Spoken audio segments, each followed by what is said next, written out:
নমস্কার শ্রোতা বন্ধুরা, আমি senior consultant orthopaedic surgeon doctor Nirmal Deb. আজকে আসুন একটা কমন প্রশ্নের উত্তর দিই। সেটা হচ্ছে রোবোটিক নি রিপ্লেসমেন্ট করা পেশেন্ট হাঁটুর কতটা শক্তিশালী থাকবে। কথাটা খুবই ক্যাচি। কারণ হচ্ছে যে কতটা শক্তিশালী থাকবে এটা অনেক কিছু ফ্যাক্টরস উপর নির্ভর করছে। পেশেন্টের pre operative exercise, pre operative status এবং অপারেশন করার পরে পেশেন্ট কতটা ফিজিওথেরাপি করছে বা নিজে থেকে এক্সারসাইজ করছে, যেটা মোস্ট ইম্পর্ট্যান্ট। ফিজিওথেরাপিস্টে গেলেও পেশেন্ট যাতে নিজে থেকে এক্সারসাইজ করে তার উপর পেশেন্টের রিকভারি রিহ্যাবিলিটেশনগুলো নির্ভর করে।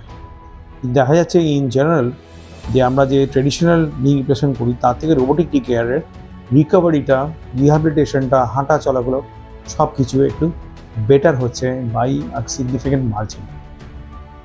তো নি রিপ্লেসমেন্টে আমরা বলা যায় যে রোবোটিক টিকার অ্যাডভান্সমেন্ট আসার পরে পেশেন্টদের আউটকামটা অনেকটা বেড়েছে। পেশেন্টরা খুব তাড়াতাড়ি তাদের প্রিভিয়াস জীবনে ফিরতে পারছেন।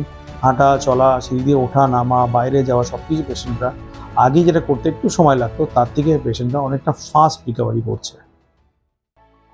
ইন জেনারেল আমি বলবো যাদের সুবিধা আছে, ইন্স্যুরেন্স আছে বা যারা অ্যাফোর্ড করতে পারে তারা আমাদের রোবোটিক নি রিপ্লেসমেন্ট যাওয়ার দিকেই ঝুঁকি নিক এবং রোবোটিক নি রিপ্লেসমেন্টের জন্য ইন্স্যুরেন্সের কথা বলুক, হসপিটালের সাথে যোগাযোগ করুক, আমাদের সাথে যোগাযোগ করুক। তাহলে আমরা পেশেন্টকে হেল্প এবং গাইড করার চেষ্টা করব যে রোবোটিক নি রিপ্লেসমেন্টের মাধ্যমে পেশেন্ট কীভাবে খুব কুইকলি তাদের নিজের আগের জীবনে ফিরতে পারবেন, খুব তাড়াতাড়ি ফিরতে পারবেন। আজকে শর্ট মেসেজে এখানেই সমাপ্ত করলাম।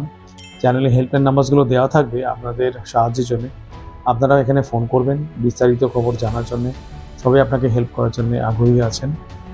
এবং যদি ভালো লাগে চ্যানেলটা তাহলে লাইক, শেয়ার অ্যান্ড সাবস্ক্রাইব করবেন, যাতে আরও যারা আছেন যারা সমাজে খুঁজছেন এই প্রশ্নের উত্তরগুলো, যে রোবোটিক নি রিপ্লেসমেন্ট কতটা কার্যকরী বা কতটা বেনিফিশিয়াল পেশেন্টের জন্য, যে আগের লাইফে ফেরার জন্য, তারাই প্রশ্নের উত্তর যাতে পেতে পারে। আজকে শোনার জন্য অসংখ্য ধন্যবাদ। Thank you. নমস্কার।